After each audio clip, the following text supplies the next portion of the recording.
Hi, everyone. Thanks for joining us this evening. My name is Kukreja. I'm co-chair of the Blockchain Committee with Pecenicic, and we are very pleased to bring you with Latham Watkins this event on breaking the bias in blockchain. As many of you may be aware, March 8th is International Women's Day, and as a means of celebrating that knowledge and acknowledging the contributions of women within our community, we have brought together this fabulous panel of speakers. To watchers of the industry, it would seem that crypto and the world of crypto is very much dominated by men, which would only seem natural considering it really is at the intersection of tech and finance. But the space can be women friendly and does have a number of women in it. And so with us tonight, we have Farhana Sharmeen, partner of Latham Watkins, Chen, the talent acquisition lead for APAC Gemini, and Lyndaine Demetilla, Chief of Staff at Fusang, and also co-founder of SatoshiWomen, to talk to us about these very important issues around DE&I. Welcome, ladies. Thank you for joining us. Thank you for having us. Let's start then with introductions. Could each of you just take a minute to tell us a little bit about your professional journey and how each of you became interested in blockchain and got into the sector? Lyndaine? Oh, fantastic. Hi, everybody. Thanks for being here today. We have quite a big crowd, actually. That's amazing. Okay, well, I'm currently the Chief of Staff for Fusang. Fusang, we're the first fully regulated digital securities exchange in Asia, open to retail investors. I'm also the co-founder of SatoshiWomen, a community that advocates crypto literacy for women from all walks of life through education, access, and inspiration. Oh gosh, like where do I start, Kat? So when we had a briefing earlier, I was told that I can be quite casual. So perhaps I can tell you the exact true story how I got into crypto and blockchain. It was actually back in well, I've heard about crypto even back in I think about 2013. So I have a lot of guy friends talking about Bitcoin, but you know, again, I have a lot of male ally friends and they're very, very helpful. But sometimes when men are together with other men, they have a very special way of communicating. So when I ask them about what is Bitcoin, they try to explain it to me in a way that I could never understand. So kind of forgot about it. And then back in 2018, I went on a date with somebody. And he was a lovely guy, and he started nerding out about crypto. And he was telling me that he started getting into it back in 2013 with $1,000 US. And right now he's managing a 30 million crypto hedge fund. So wow. Very successful guy. It's interesting because whoever is in the crypto industry here, you probably noticed that there is certain fashion sense that some of our crypto brothers actually sort of like look like, and he looks like that. You know, kind of, I don't know if Vivian is here online, and I was telling her this story where this guy, I felt like he was kind of like looking a little bit like this homeless look. I don't know if you guys know what it looks like, but he definitely looks like one. But, you know, he was nerdy and I have a thing about nerds. But to cut this story short, that's how I got into crypto. Yeah, it's been quite a journey since then. Yeah, I'm not quite sure if Wen and Farhana can match that, but Farhana? I was going to say my story is not as half as interesting. Well, Kat, as you know, I'm an M&A partner at Latham, based out of Singapore, and I head up the Singapore law practice. And part of what I do for M&A is doing M&A in the FinTech and space. So my journey into FinTech and crypto and blockchain was at about 2010, actually, when a friend's husband actually said, the next wave is this Bitcoin, and I had no idea what Bitcoin was. And so he was a fund manager. And we actually went and invested in Bitcoin so that I could try and understand what it was. And that was the beginning of the journey. I actually sold out in Bitcoin before it went through. So you're not a $30 million hedge fund manager. As much money as one should have made, and I could have retired maybe, but that was the start of it. And as it happens, once you start, looking into things like this, the legal brain sort of goes and says, well, what are the legal issues? And that was really the more exciting bit for me, to try and figure out the legal issues surrounding it, because they're just, it transcends so many things: IP, data privacy, finance, tech. So that was really my journey into it. Yeah, nothing as exciting as Lyndaine's. No dates to reference. When? Yeah.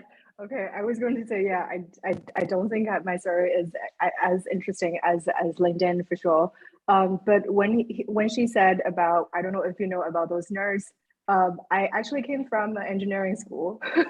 So I started my career as a hardware engineer. And when I came from that school, I think I was one out of the ratio, the boy girl ratio was probably 7-1.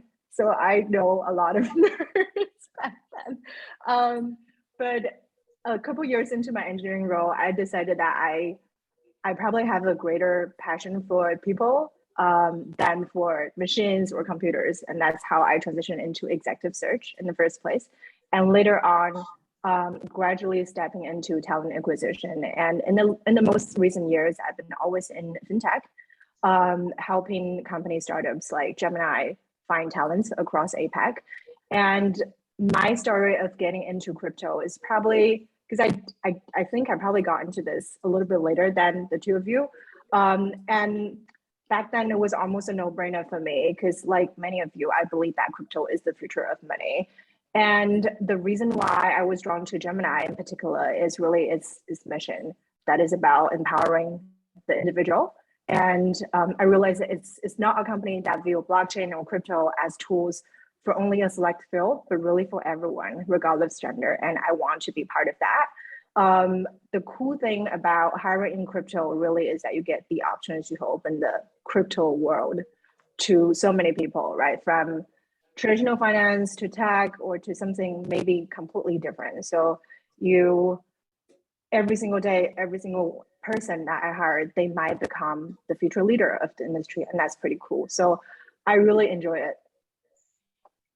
Thank you, Wen. So maybe you can share a bit, how is it to be a woman in crypto, right? And do you feel sometimes you are the only woman in the room? And maybe we'll go over after, Farhana and Lyndaine too. Thanks, Emma, for that.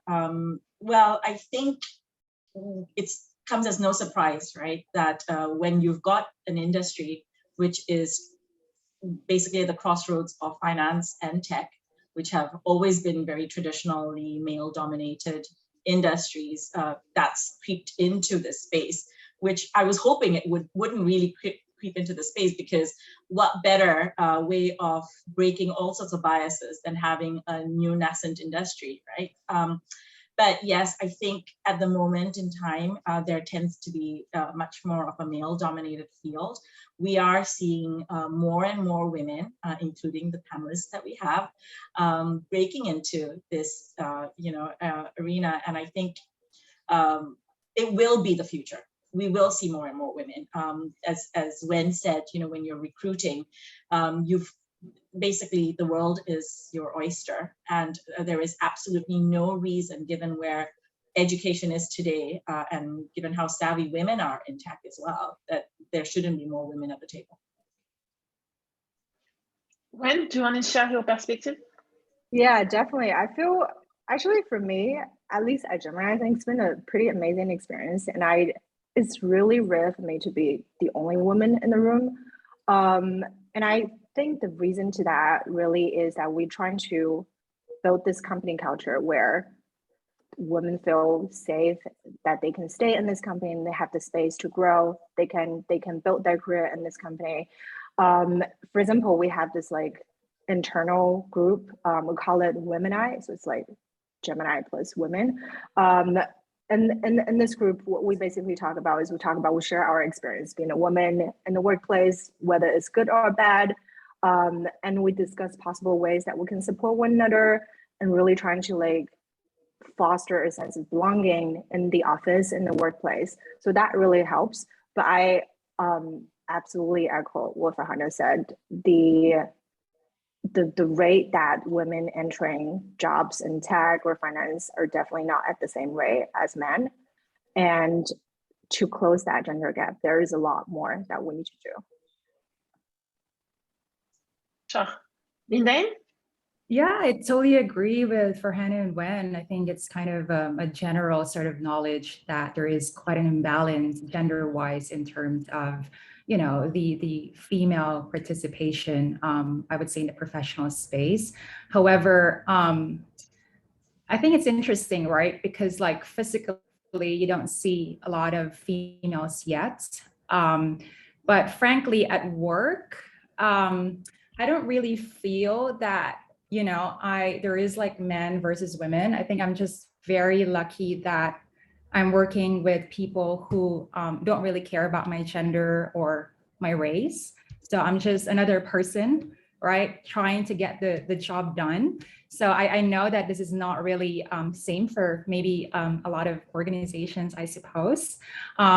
We do have, it's interesting because a lot of the meetings that we hold now are virtual. And sometimes, you know, like I take screenshots and like, I'm just one woman out of like maybe 5 other men.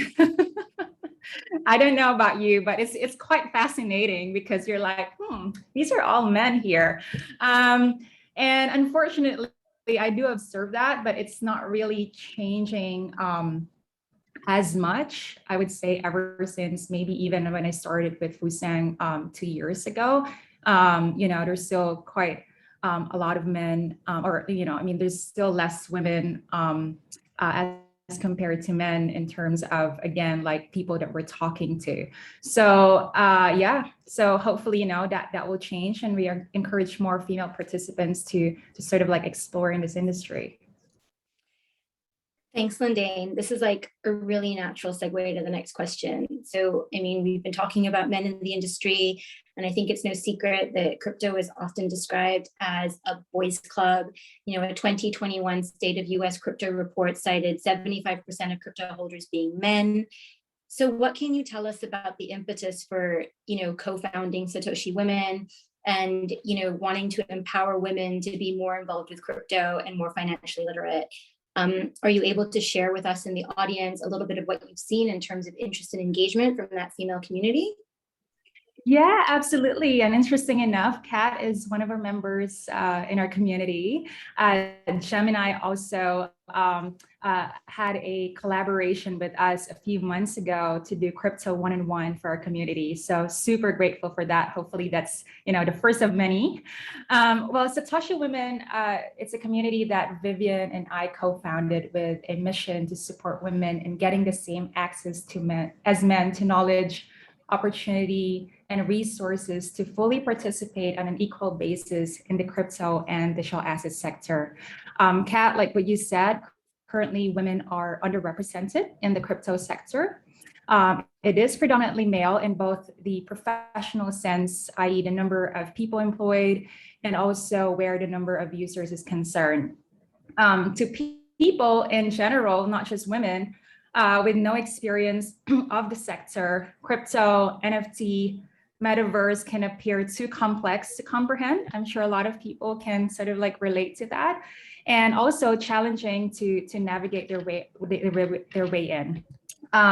So the female audience is also overlooked, even in marketing or sponsorship deals, and it's aimed towards predominantly the male target audience. However, with that said, the crypto industry is still at an early stage, and there is an opportunity for everyone to play a part in terms of defining this new financial system. So having said that, that's the reason why SatoshiWomen came about. We feel that women aren't really left behind yet because crypto is still quite new, and it's a perfect timing for us to learn, understand, and participate intelligently in this new world of finance. Yeah. So that's how Satoshi came about. The education, maybe I'm just going to ask you another question. Education, I think, is really key because often, girls and women feel they need to know things inside out before acting on it, right? So I feel that, no, but that's true, right? So, and that's why you don't take investment decision because you're so scared that you're going to make a mistake, right? So I think, that education layer and maybe, and that's why I think, the objective of SatoshiWomen is great, but, even like for us at the FinTech Association, maybe we should do more about this, right? In order to embark more women and so on in that overall story. So yeah, just sharing my perspective. Oh no, we're only laughing because we had this entire conversation half an hour ago without you. Yeah, no, we were just saying that one of the key things that potentially maybe hold back women is that we're constantly needing to be fully apprised of facts and figures before we even dare to open our mouth. So, education is absolutely important and it's great what SatoshiWomen is doing, but we can definitely do more just to equip people with even the lingo to be able to put that first foot forward, right? Give you the lingo so that you can be confident enough to start that conversation and not feel like you have to know, get 100% on an exam before you open your mouth. Yeah, exactly. And you can start small too, right? You don't have to know it all and start small. And that's, I guess, how men do, right? So Just to give you guys an idea in terms of the kind of mix of women in our community, it ranges from, say, like zero knowledge into crypto to someone who's already working in the crypto space for a very long time, or probably has been involved in crypto investments for a very long time. So what I like about this community is that everyone is very friendly to each other. Like what Kat said earlier during our kind of practice session, it's kind of like sister to sister, like we're helping each other here. And somebody will ask like, hey, what is this? And somebody will raise their hand. It's like, yes, I know this. If you want, you can DM me directly and I can give you like a little bit more background. With that said, though, again, like how we sort of like advertise SatoshiWomen is really, trying to learn the basics of crypto and, the digital assets as a whole. So that's the reason why we run a number of one-on-one events, focus on certain areas of digital assets. So far we've rolled out, I think like 4 or 5. So we've done NFT one-on-one, crypto one-on-one with Gemini. We did stablecoins one-on-one. We had metaverse one-on-one. We're also going to have a session sometime next week about Luna and Terra. We have one of the community members who's, an expert on that. So yeah, we do run those sessions, and hopefully at some stage we'll do like a more formalized courses in certain aspects of blockchain and digital assets. That's really great to hear and really exciting. We now actually have a question from the audience that I'm going to interject here because it's actually touches right on what we were talking about. So where do you, the three of you, any of you, see as ways of educating younger girls, so females who are still in school, and about getting started in crypto and just understanding that landscape? I mean, are we looking at promoting more STEM or just including this in finance courses? What would be your thoughts about that? I'll chip in a little bit. I think there are a lot of courses, first of all, when that's like data or technology-driven courses out there, especially in crypto. You find a lot of them. But also compared to other industry, I think crypto is probably the most community-driven. So we really encourage young girls to like get exposure to those community, even start your own, right? And then create the positive experience for yourself. That's important. Yeah, maybe, I think we can even start earlier, right? There is no reason why even in schools, we can't be introducing concepts of what crypto and blockchain is, not just to young girls, but just to a class in general. And that can be baked into, there's so many different initiatives that schools have regardless, right? It should just be part and parcel of every day. And I think when you talk to kids, young kids, boys, girls, non-binary, they're all interested in this space. And they're just a lot more tech savvy than, say, my generation or the generation after, they're just wired to learn. So I don't see why we don't start earlier. And as Wen said, there is a community there. If you are looking for knowledge, it's actually all there.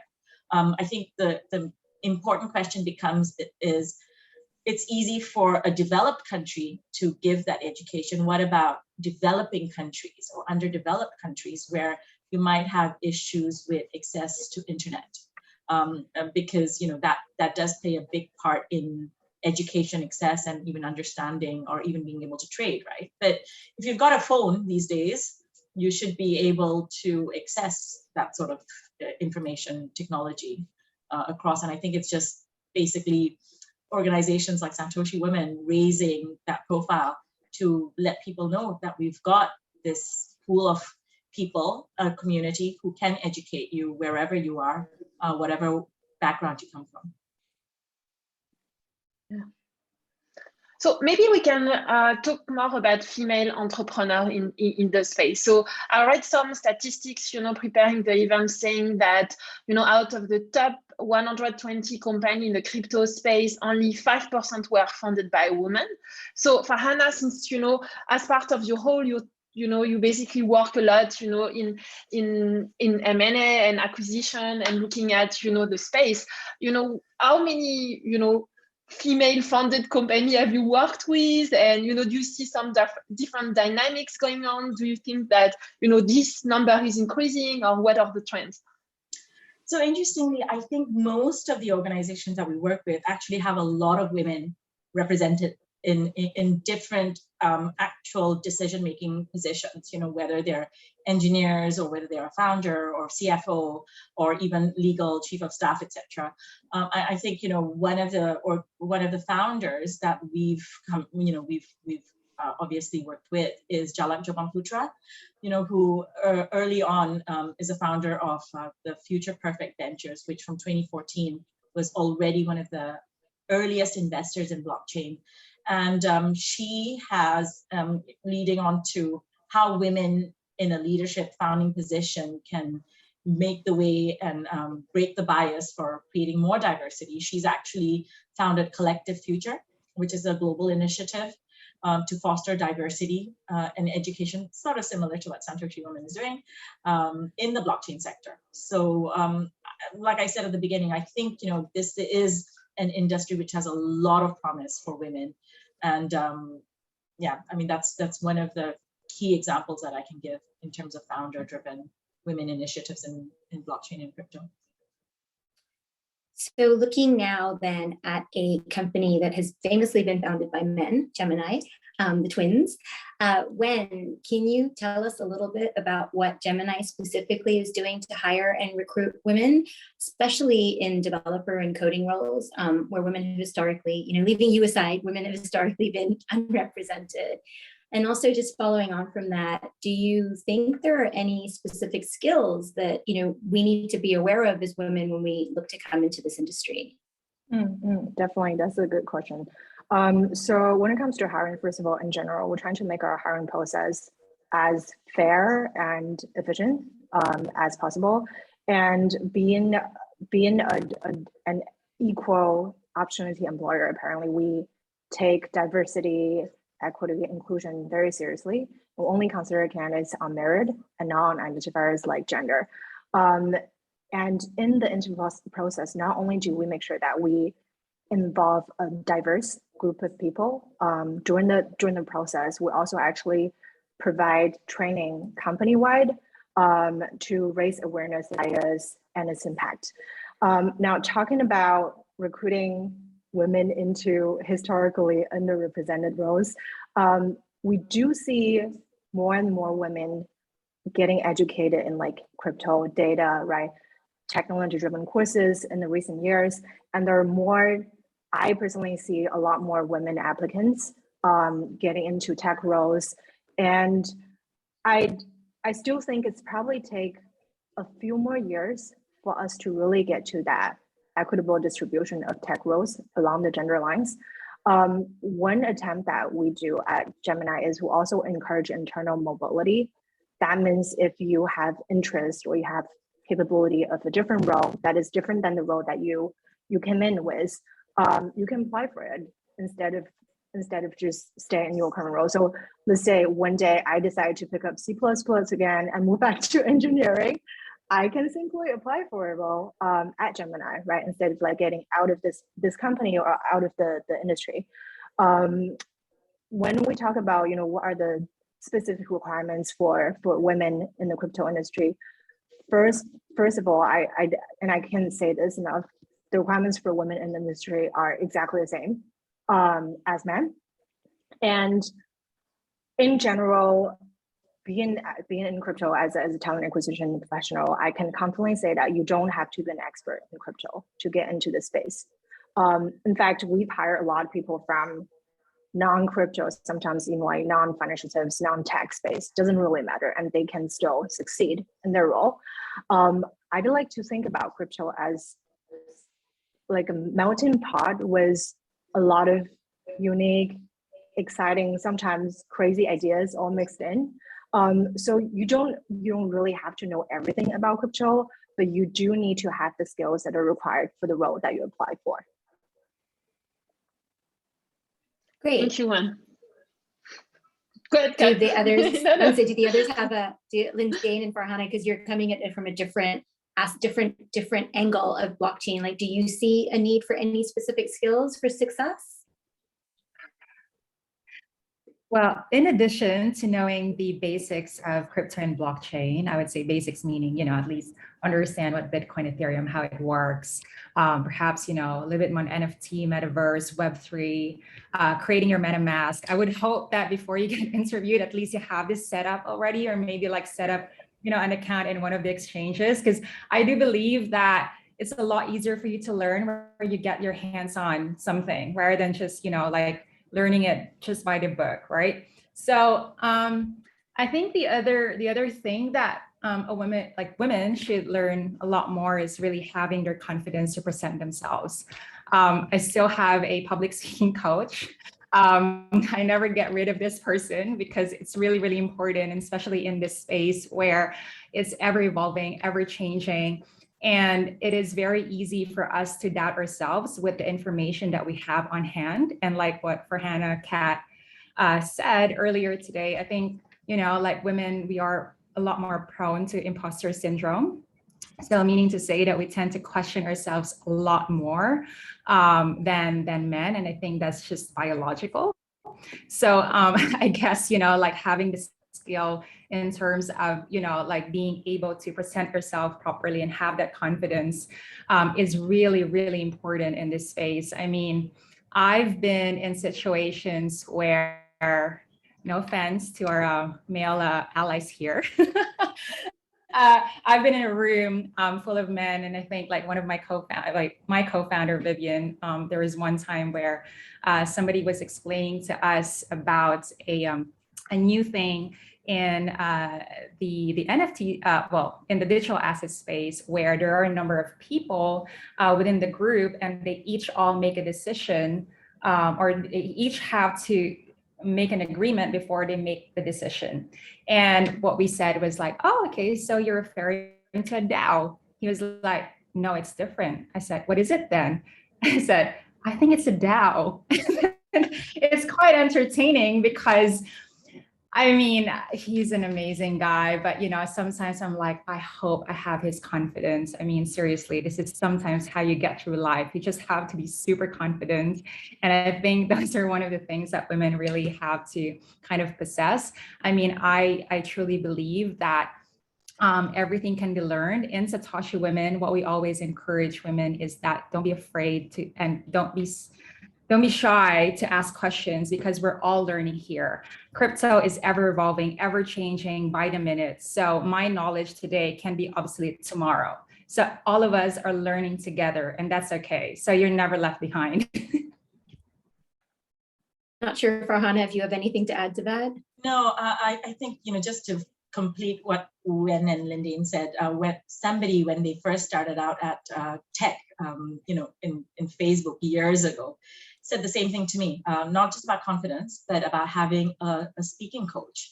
That for women, having that speaking coach really helped project confidence. So I think that's a message that's probably very important in terms of what are the qualifications I would look for in any sort of field, is really confidence and passion for whatever you have. As Lyndaine said, you can always learn, especially in a new industry. You know, the sky's the limit in terms of your knowledge.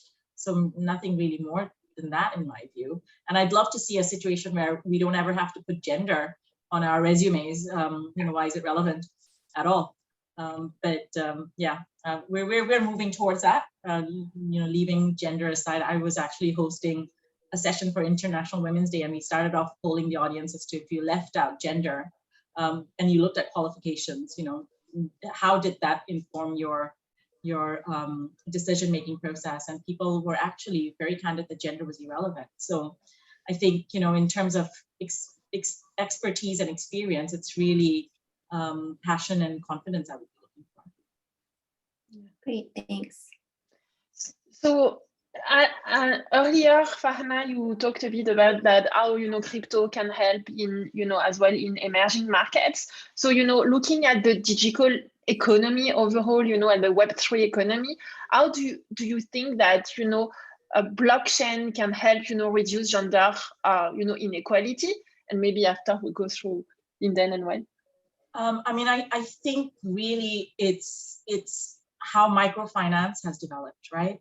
Blockchain in itself lends really well to being able to promote actually greater gender equality, because I think the ability to access this has a greater outreach potentiality. So I don't see blockchain as being any sort of impediment in creating financial equality across whichever market and industry. You know, I'd be interested in hearing the people who actually work day in, day out to see if they've got a different view. But I actually think it's a natural progression to creating financial equality. I agree. We actually say this a lot at Gemini, that crypto was built for the masses and to, again, empower the individual. And I think we've seen achievements of gender equality in the financial markets like we've never seen before, right? Especially in crypto. And given the trajectory that we're on, most likely we'll see more countries reaching that complete gender equality for crypto. And it's also very possible that in some countries there will be more women than men that will be involved in crypto. And that's a really huge accomplishment and a step forward for society. And I am positive that this momentum will go on and will continue to accelerate with the global digital adoption being underway. Lyndaine? Yeah, absolutely. Perhaps I can talk about my my company right now that's paying me Fusang. So no, I think the beauty about blockchain and digital economy is providing access, right, and opportunity.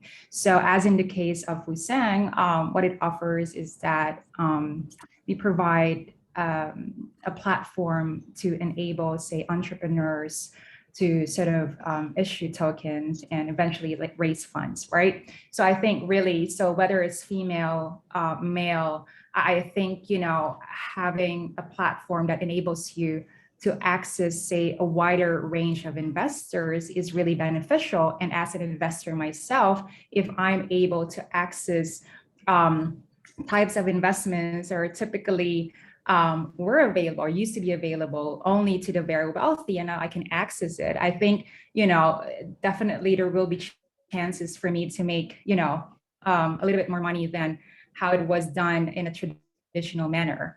And the case of, say, well, in SatoshiWomen, we do support female artists as well in some of their NFT projects.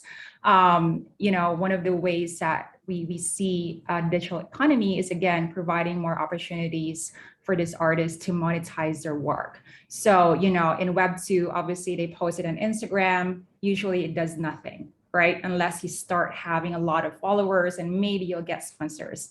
But I think for for NFTs. So if you're able to mint it and do a little bit of marketing, leverage, say, your followers from Instagram and direct them to, say, OpenSea to buy your pieces, then I think that will create a lot more sort of like monetary upsides for them. So I do think, the whole access part that blockchain and digital economy provides could be, a huge sort of, I think it will propel for more equality. And I just don't see it from gender, but really even from like, again, opportunity in general.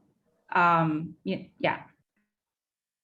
That's great. It would be really nice if, we could stop having, as Farhana said, stop having these conversations about gender, and with this impetus of a new industry, not actually have a glass ceiling that needs to be shattered. It would just be nice if we could just start out on a level playing field ab initio and just kind of work to having a level playing field throughout.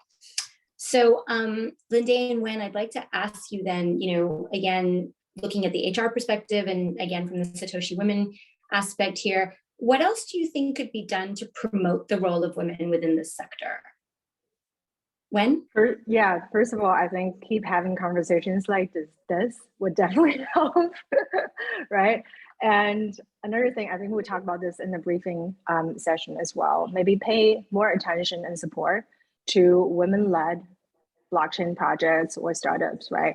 And I personally would love to see more women communities, whether it's inside of a company, inside of a crypto company, or something like Satoshi Women, to give us that space to share experience, learn from one another, and support one another. I think to have that space is critical for us to grow as a community.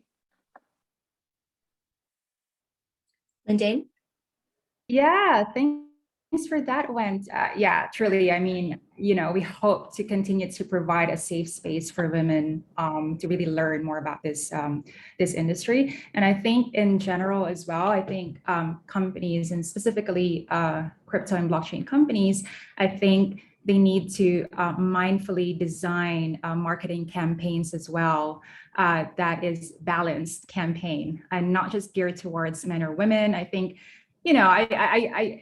I don't know how it works right now in terms of how, marketing teams actually think about their campaigns, whether or not it resonates to, I would say, all gender, or is it just more towards men? So I hope there's more data that kind of like analyzes how, how it would resonate to, say, like, all sort of like genders, right? So I think that's one of the things, and I would say, organizations should also champion in terms of encouraging more female to participate in this space. From my understanding, and I think I can see one of my colleagues here, my female colleague, our Chief Communication Officer, Farhana, and also our board advisor and my co-founder at SatoshiWomen, is that we're also thinking of potentially running a female-only summer internship programs. So I think that will provide an opportunity for female to, feel encouraged that, hey, this is a program that is going to be focused for us. And, so I think companies should just champion and encourage more female participation in this space. Awesome. Really great. We send you some CVs. Yes. Yeah. Very exciting. Thanks, guys. We need that. Thank you. So then maybe one question for you, Farhana.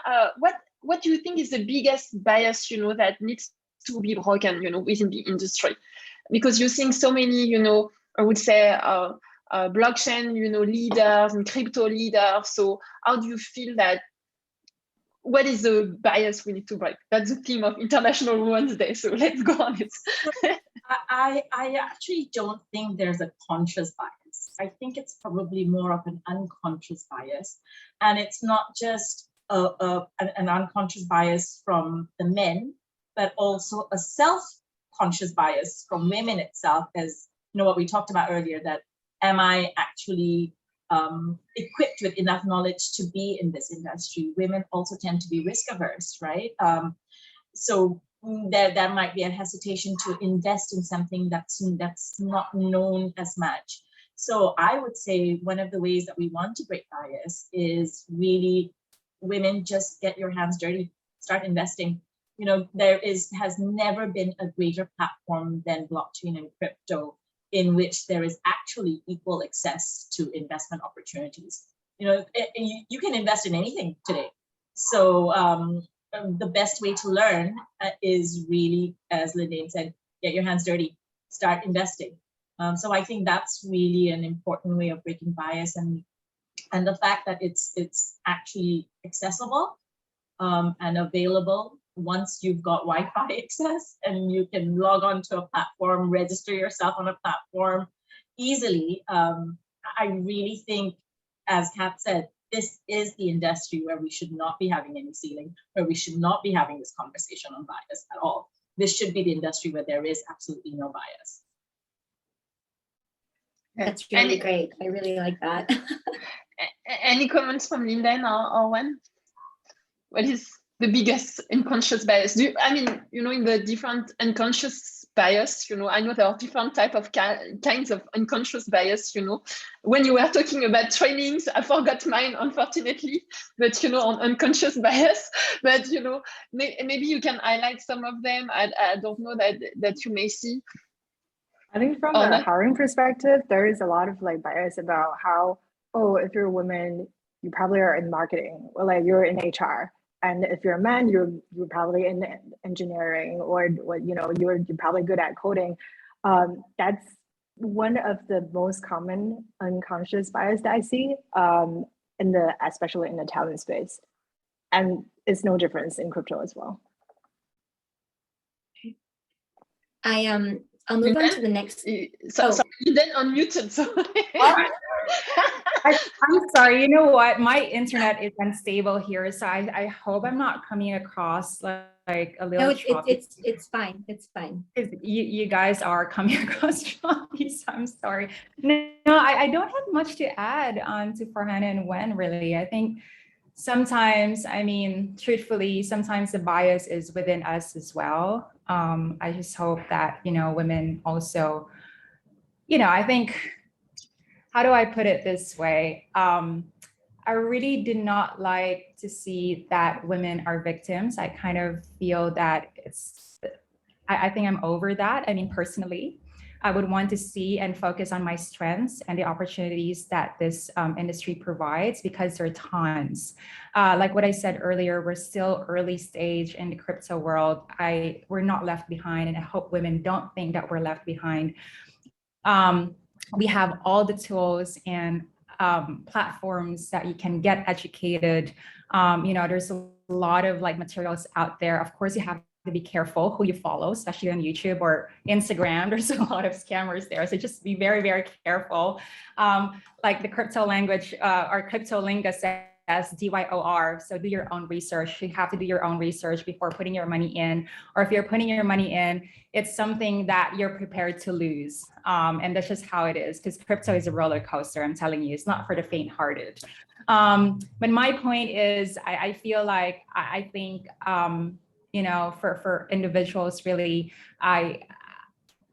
there is, like what Farhana said, that there is unconscious bias, and unfortunately, it's kind of like in the DNA of people. It's going to take a while for that to be removed, but I think all we need to focus right now, again, is the opportunity that this industry presents, and again, it's almost like sky's the limit at the moment. So take advantage of that. Great. With that, we'll go to the last scripted question, and then we'll probably have a couple of minutes for questions. So just a reminder again to the audience, we have one question, but more would be appreciated. So as a way of rounding this up, I'd like each of you to just, you know, maybe give the audience here this one piece of key advice that you would give to any woman who was looking to enter the blockchain space, be it in NFTs and security tokens, utility tokens, or using blockchain to support the environment and ESG goals. What would be that one key piece of advice that you would give them? Start with Farhana. Go invest. The lingo is there. research. I mean, I do feel, knowing a little bit, to Lyndaine's point, do your own research. Know the lingo, and then actually find a platform to invest in. The easiest way to learn is to get your hands dirty. That's my one piece of advice. Thanks. Wen? I have 3 words, go for it. No, just kidding. I think it's a good summary of what we talked about today, right? You don't really have to be an expert in this space. Just show your passion, do your research, and be confident and brave, right? That wins half the battle. Don't be afraid to go to recruiters like myself, right? Ask for more information, ask questions. There's no stupid questions. And get yourself involved in more communities or events. If you're attending this event today and you're thinking about getting a job in crypto, you're taking your first step. It's really good. And hope to see you sometime soon at an interview. Thank you. And Lyndaine? Well, I think the focus is probably on women who wanted to get a career in the crypto and blockchain space. I think what I would say, like Farhana and Wen, get your hands dirty. Make sure that you have, again, like what I said earlier, have an exchange account, have your MetaMask ready, because that's the only way that you learn really quickly. I would also stress out the importance of personal branding. So if we were really new into this space and really trying to get into this space, say coming from, a non-crypto industry, or maybe, you're already in the crypto industry and you really want to sort of like climb the corporate ladder, I think it's really important for you to also understand the importance of personal branding. Write on LinkedIn, write on Twitter. I mean, even as simple as providing a summary of a recent article that you wanted to share or something that you're really passionate about. It really helps a lot in terms of getting yourself a lot more visible. And, you don't have to apply yourself. And oftentimes, I don't know when, I think a headhunter can just sort of like ping you because they saw you like putting a lot of I would say posts relating to, a certain vertical in crypto digital assets. So basically just be active and be involved. Yeah. The 2 key phrases that are coming out here.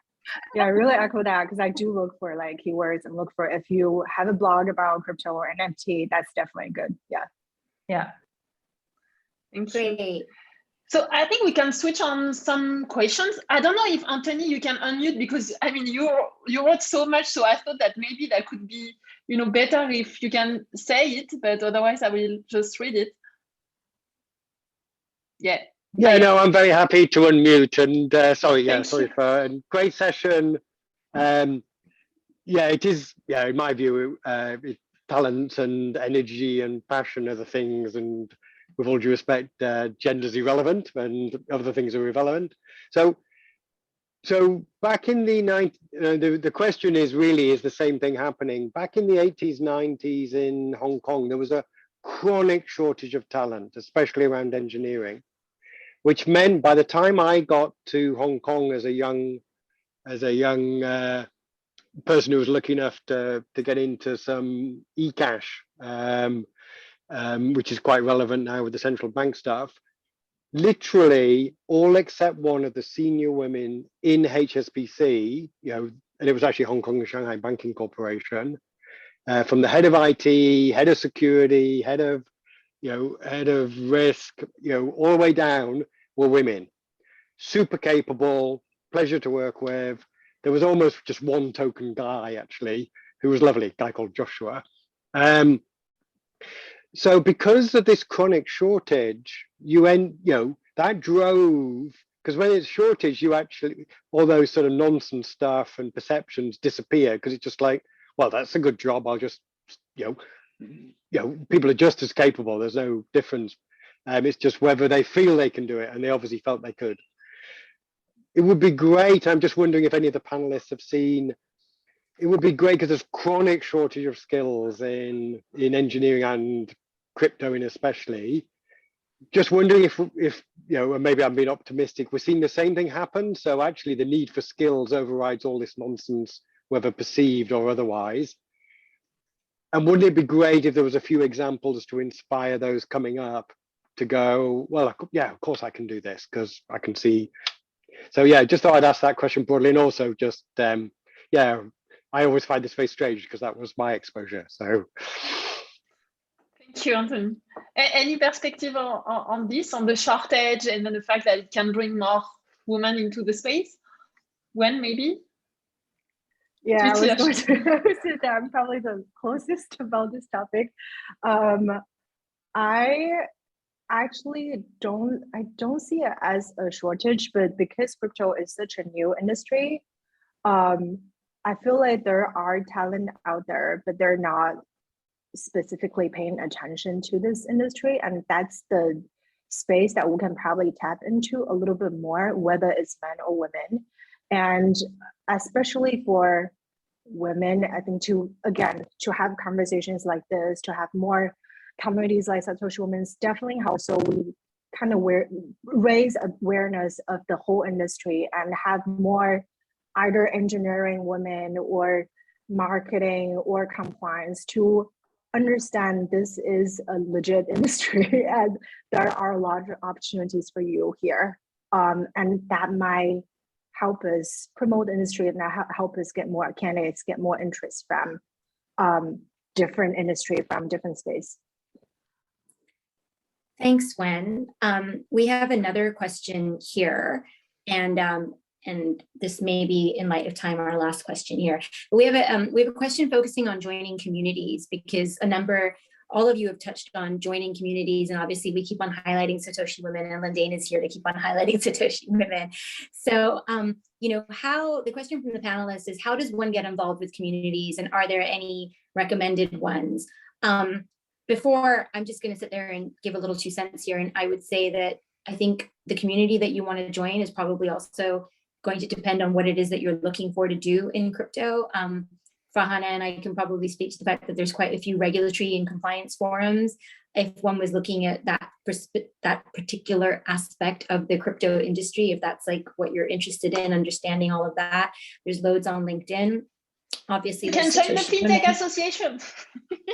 You can come and join the FinTech Association in Hong Kong and link up with Emma and I, and we'll put you in touch with people. And then Lyndaine has just said that there's information at SatoshiWomen.net. But apart from that, in the non-legal world, I'm out of my depth there. So I would be super curious to hear what Wen recommends. And obviously, if Lyndaine pushes something that isn't her own. So I was going to recommend SatoshiWomen. So. Thanks, Wen. I think if I can start, obviously, you know, I mean, I have to, you know, promote my own Satoshi Women. Sure. You guys can go to our website. Now, like what Kat said, it really depends on what you're aiming for, right? And there's really plenty of communities out there, I guess. Gosh, I don't know, like if you guys are in the NFT space, there are tons of NFT communities, and there are really, really good ones out there too. I mean, they provide you inside information, which typically does not happen in traditional world. But you know, it's also like, this is probably like where I learned the most, and you know, get up to date about the industry, and you just have like really casual conversation there. Now, to those who are not really much into crypto space, what I love about this, what I love about crypto is there's this general kind of feel that everyone wants to try to help everybody. And regardless whether you're male, female, you know, Satoshi Women, I think, you know, we are where we are right now because of our male allies. And frankly, we didn't even have to tell them to promote us. In fact, I had a call with one of our community members saying that his friend who runs a DeFi exchange has mentioned Satoshi Women multiple times during their, I think, webinars, and this is without our knowledge. And I was like, you know what, like, why is it there's just so many signups on our website? So apparently it's them. So, which is great. We also have another community called DWLN, which is, and we're rebranding it as Women of Web3, and it's geared towards women who are already in the digital and blockchain space. So the idea of that is we want to really, I think, champion women participation in the crypto world, and in terms of really helping them again climb up the corporate ladder, or like promote more female participation in this industry. So we're also going to run mentorship programs as well. So watch this space, and yeah, so I think that's it really. Thank you. We're coming to the end of the webinar. So thank you very much, ladies, for being here. Thank you, Kat. We hope that, those type of events can help, breaking the bias. Stay with us at the FinTech Association. And if you want to join, feel free to contact Kat or myself, or to go on our website as well.